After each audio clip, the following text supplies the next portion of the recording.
जो अपमान करके आपको नीचा दिखाती है ताकि आप बोल न सको। बाबा साहब के संविधान ने ताकत और हिम्मत दी कि अब हर चौराहे पर लोग बोलने लगे हैं कि आप जाति के नाम पर गाली, बताओ सबसे ज्यादा गाली जाति के नाम पर किसी देश में दी जाती है? हमारे यहाँ जितनी जातियां हैं उसके नाम पर गाली बनी, और एक जाति जरा बता दो जिसके नाम पर कोई मुहावरा या चुटकुला न बना हो। किसकी बुद्धि घुटने में होती, किसकी 12 बजे के बाद खुलती, कितना मुहावरा बना और किसके ऊपर बना, जरा सोचो। मेरे पूर्वांचल में तो बोलते थे अहिर गड़रिया पूर्वी चोर धर सारे कटंगी। बताओ ये कहते थे कि नहीं कहते? इससे बराबरी कौन ले आया? बाबा साहब डॉक्टर अंबेडकर का संविधान। इसलिए एक ही फॉर्मूला है, एक ही चीज है, हम आपका सम्मान करेंगे और अपना सम्मान से खिलवाड़ नहीं होने देंगे। हमारी लड़ाई किसी के खिलाफ नहीं है। जैसे जाति जनगणना, आपसे कोई पूछेगा गांव में कि जाति जनगणना से क्या फायदा होगा, आप बताना उससे। जो मजदूरी के लिए लाइन में खड़ा है लेबर चौराहे पर, हमें जानना है वो कौन लोग हैं। 80-82 करोड़ लोगों को 5 किलो अनाज मिल रहा है। मैं जानना चाहता हूं कि मेरे भारत के 80-82 करोड़ लोग कौन हैं? कहीं वही 90% तो नहीं है जो हजारों साल से गुलाम बनाए गए? तो आज वही 5 किलो अनाज पर भी जी रहे। रिक्शा चलाने वाले, कुंचा चलाने वाले, ये गरीब कमजोर कौन लोग हैं? और जिनको देश बेच दिया गया। अभी राजपाल कश्यप जी बोल रहे थे कि ये जो सड़कें बनाई जा रही हैं इनमें भी अपने दोस्तों को ठेका पट्टा दे दिया गया, और छोटे छोटे ठेकेदार तो ऐसे ही खत्म हो गए कि नहीं? उत्तर प्रदेश के लोग हमसे ज्यादा जानते हैं। आजकल आप अगर थोड़े भी सक्षम हैं तो इतने झूठे मुकदमे आपके ऊपर लगाए जाएंगे कि आप बोलना बंद कर दो। और उपचुनाव में क्या हुआ? बाबा साहब के संविधान में कभी ये नहीं था। जिस पुलिस को मतदाता की सुरक्षा करनी थी वही पुलिस बंदूक लेकर वोटर के सामने खड़ी हुई थी कि नहीं खड़ी हुई थी? बताओ आप बताओ, ये उत्तर प्रदेश में हुआ कि नहीं हुआ? बंदूक लेकर के अगर कोई वोट ही नहीं डालने देगा तो फिर लोकतंत्र को, आप संविधान को बचाएंगे कैसे? एक फॉर्मूला है, आप अपने एकता से बचाएंगे, एकजुटता से बचाएंगे। तो जब कोई जाति जनगणना से पूछे कि क्या फायदा होगा, तो बताना कि एक्सरे होगा, किसको शिक्षा मिल गई, किसको रोजगार मिल गया और कौन पिछड़ गया। हमारे बीच का कोई भाई पिछड़ गया तो उसको भी हम कैसे बराबरी पर ले आए। इसलिए पीडीए के नारे में जाति जनगणना शामिल है, पीडीए के नारे में संविधान शामिल है, पीडीए के नारे में मंडल कमीशन की सिफारिश शामिल है कि गरीब कमजोर मजलूम भी इस देश का शासक बन सकता है। एक जमाने में नारा लगा कि जाके अपने घर की दीवारों पर लिख देना कि तुम इस देश के शासक हो। हमारी आबादी 90% की बात की जाती पीडीए, और पीडीए का राज कहां है? राज किसका है? राज उसका है जो या तो रबर स्टाम्प बन गया और या झूठ और लूट और कूट के साजिश में फंस गया। अगर हमारे लोग वोट न दें तो क्या वो कभी सत्ता में आ सकते हैं? और इसलिए मैंने कहा एक भी जाति और धर्म के खिलाफ हमारी लड़ाई नहीं है। हमारी लड़ाई किसी जाति के खिलाफ नहीं है। नौजवानों को भी मैं अपील करना चाहता हूं, फेसबुक पर, ट्विटर पर कभी कुछ लिखो, किसी धर्म के खिलाफ मत लिखना, किसी जाति के खिलाफ मत लिखना। अगर लिखना है तो बाबा साहब डॉक्टर अंबेडकर ने जो लिखा है उसी किताब से रेफरेंस देकर लिखना, और नफरत की कोई बात मत करना, क्योंकि कुछ दंगाई लोग आपके भी बीच में आएंगे, मजहब और धर्म को खतरे में बताएंगे। वो कभी ये नहीं बताएंगे कि स्कूल, कॉलेज, विश्वविद्यालय खतरे में है। और अगर आपका बच्चा शिक्षित और जागरूक नहीं है तो उस फसादियों के मजहब की आड़ में जो सियासत करने आए हैं उनकी शिकार हो जाएंगे। इसलिए शिक्षा बचाना सबसे बड़ी जरूरत है। हमारे यहाँ भोजपुरी में एक गीत आया, बड़ा बहुत मुझे पसंद आया, कि शिक्षा के ऊपर एक शायरी लिखी कि वक्त की ये जरूरत समझ लो, बिन पढ़े अब गुजारा नहीं है। वक्त की ये जरूरत समझ लो, बिन पढ़े अब गुजारा नहीं है। ना कोई साथी और ना हुकूमत, कोई भी अब तुम्हारा नहीं है। तुम पढ़ो और पढ़कर लिखो सब, वरना तारीख बदली मिलेगी। अब कलम और कागज से बढ़कर दूसरा कोई चारा नहीं। मैं आपसे यही गुजारिश करने आया हूं, कलम और किताब ही हमारा हथियार है, दूसरा कोई हथियार अपने हाथ में पकड़ने की जरूरत नहीं है। कोई हथियार हमें लेने की जरूरत नहीं है। कलम से ताकतवर कोई चीज नहीं। शिक्षा की बात करिए और एकजुट होकर के हमें कैसे इस देश और संविधान को बचाना है।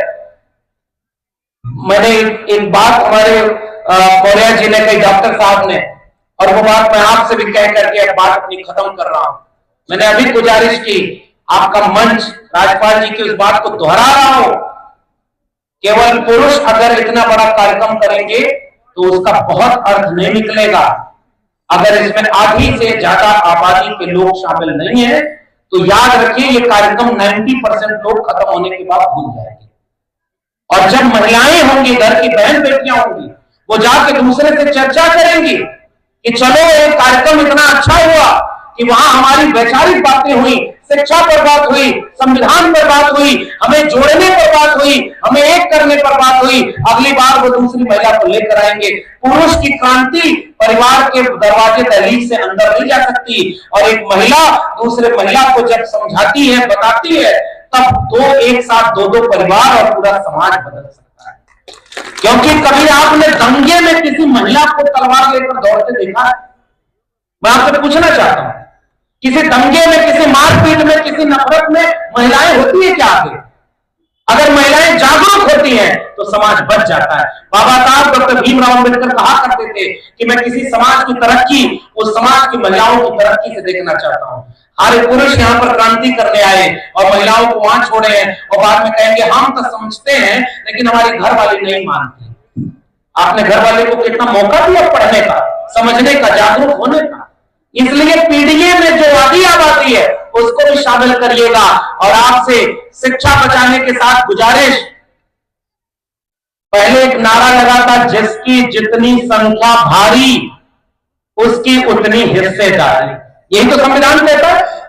100 रोटी है तो 10 लोग 90 रोटी खाएंगे और 90 लोग 10 रोटी पर गुजारा करेंगे। तो बताओ वो समाज कभी खुशहाल हो सकता है क्या? ये है तो सबके लिए हो, ये जिद हमारी है, बस इसी बात पर पीडीए की जंग जारी है। केवल यही तो लड़ाई हमारी है कि 100 रोटी 100 लोगों में बंटनी चाहिए, और इसी का नाम पीडीए है। किसी की रोटी छीननी नहीं है, लेकिन अपनी रोटी भी किसी को छीनने नहीं देनी है। और इसकी जिम्मेदारी, जिसकी जितनी संख्या भारी, मानव कांशी नाम एक जमाने में नारा लगाते थे मरहूम नेताजी मुलायम सिंह यादव, जिस समय सांप्रदायिकता का उठान था, पहली बार मुख्यमंत्री बने थे, फिर भी कानून की रक्षा करने के लिए जितना बड़ा फैसला ले लिया। आज भी बहुत हिम्मत नहीं होती लोगों की, लोग डर जाते हैं। लेकिन नेताजी को मैं याद करता हूं, उन्होंने मंडल कमीशन की लड़ाई लड़ी और पहली बार पंचायत में आरक्षण लागू करने वाले नायक का नाम मुलायम सिंह यादव है, और उन्होंने मंडल कमीशन को यहां पर लागू किया। आधा लागू किया था राम नरेश यादव जी ने, और उसको पूरा किया नेताजी ने। और सांप्रदायिकता के खिलाफ खड़े हुए थे कि ये मजहब के नाम पर फसाद हमारी लड़ाई नहीं है, हमें मोहब्बत और प्यार से रहना है। माननीय कांशी राम, और उस समय नारा लगा कि जिसकी जितनी संख्या भारी उसकी उतनी हिस्सेदारी।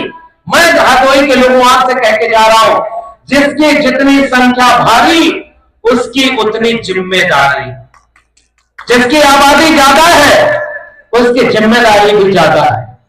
अगर ओबीसी के कुछ जातियां, मैं इशारे में ही कह रहा हूं, संकेत समझ जाना, आपके अगर हाथों में लाठी में ताकत में है, लाठी में दम है, तो दम है तो ताकतवर पर चलाओ, कमजोर पर कभी लाठी मत चलाओ। समझदार को इशारा काफी है, क्योंकि जाके थाने में पता लगा तो 90% मुकदमे किसके हैं?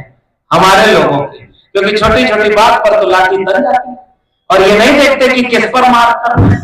और इसी का फायदा लड़ाने वाले लोग जो लखनऊ और दिल्ली में बैठे हैं वो फायदा उठाते हैं। इसलिए मेरा निवेदन, इशारे में समझ जाना हरदोई के लोगों, यही फार्मूला है संविधान बचाने का, कि जीतने का ये हुनर भी आजमाना चाहिए। जंग अगर भाई से हो तो हार जाना चाहिए। इसी को मैंने कहा था कि नाक छोटी करें और दिल बड़ा करें। जो लोग ताकतवर अपने को संख्या में समझते हैं, वो कहते हैं कि हम बहुत ताकतवर हैं, एससी ओबीसी पीडीए के लोग।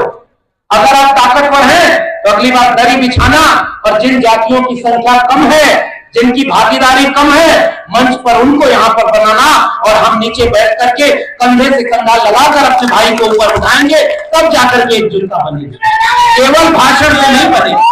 और मैं उम्मीद कर रहा हूं, और आखिरी वाक्य, संविधान पर जब खतरा था 2024 में, उसी समय मेरी नौकरी गई थी। और उसी समय मैं हरदोई उसी के आसपास आया, मेरे सामने विकल्प था कोई और नौकरी कर लो, घर कैसे चलेगा।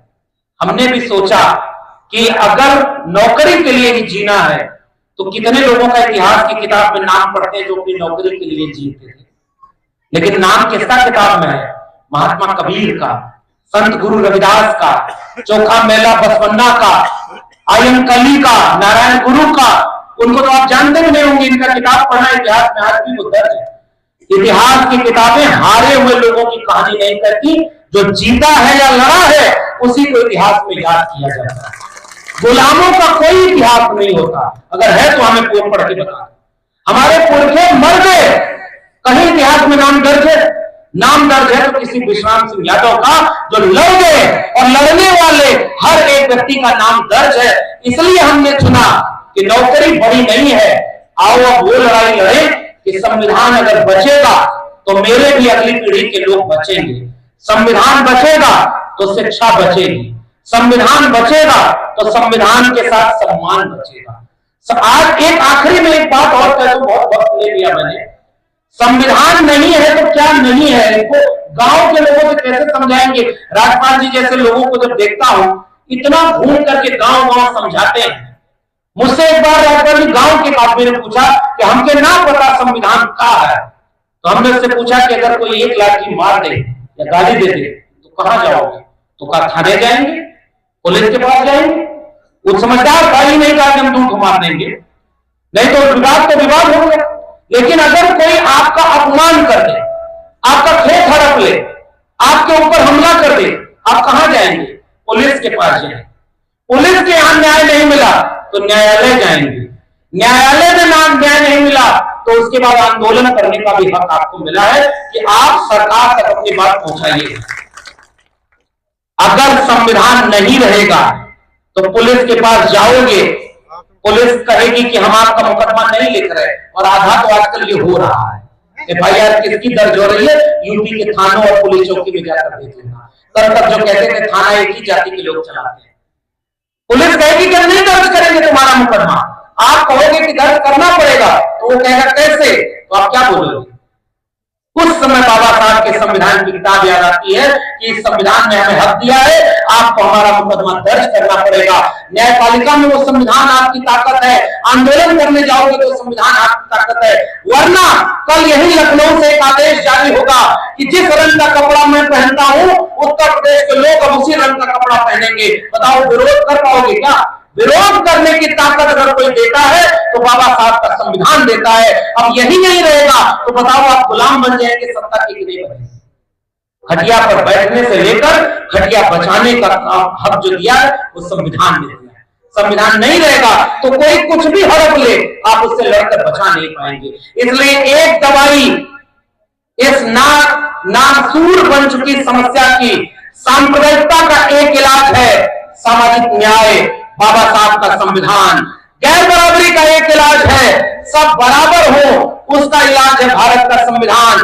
पीडीए ही संविधान को बचाएगा और संविधान पीडीए को बचाएगा। इसी उम्मीद के साथ गांव के लोगों, उठ जाग मुसाफिर भोर भई, अब रैन कहां जो सोवत है, जो सोवत है सो खोवत है, जो जागत है सो पावत है। गांव में जब आग लग जाती है गेहूं के खेत में तो क्या देखती है कि किसका किस जाति बिरादरी का गेहूं का खेत है? जिधर से हवा चलती है सबको जला डालती है। तो समझदार गांव वाले क्या करते हैं? एकजुट होकर के उस आग को बुझाते हैं। इस बात का इंतजार नहीं करते कि मेरे गांव तक आग पहुंचती है कि नहीं। तब वसीम बरेलवी का शेर मैं कह के जा रहा हूं, जलते घर को देखने वालों फूस का छप्पर आपका है, आग के पीछे तेज हवा है, आगे मुकद्दर आपका है। उनके कत्ल पे मैं भी चुप था, मेरा नंबर अब आया, मेरे कत्ल पे आप भी चुप हो, अगला नंबर आपका। बुलडोजर के सामने अगर आप नहीं खड़े हुए ये इंतजार करते रहे कि मेरे घर पे बुलडोजर नहीं चल रहा है, तो जब आपके घर पर चलेगा तो हो सकता है कोई बोलने के लिए बचे। आपको ये भ्रम हो कि अभी तो मुसलमानों को मारा जा रहा है, अभी तो दलितों को मारा जा रहा है, हमारे ऊपर कुछ नहीं हो रहा। तो इंतजार में सब बढ़ते रह गए और जब आप समय रहते अगर जाग जाओगे तो दिल्ली की कुर्सी पर जिसने संसद में अपमान किया बाबा साहब का, उसका भी इस्तीफा लेना है। और पीडीए पंचायत 1 महीने चलने वाली है। गांव गांव जाके कहना, जो बाबा साहब का अपमान करेगा वो दिल्ली पर राज नहीं करेगा, जो संविधान की बात करेगा वही लखनऊ और दिल्ली पर राज करेगा। इसलिए एकजुट रहिएगा। नफरत की आगी आपको बांटने आएगी। पीडीए के लोगों को बचना मत, मोहब्बत और प्यार से रहना, बोलने वालों को बचाना। कोई तुम्हारे बीच लड़ने वाला है तो उसका साथ देना। बहुत गंभीर बात कह के विदा ले रहा हूं। और अगर उसका साथ न दे पाओ तो 4 लोगों से जाके कहना कि उसका साथ दो।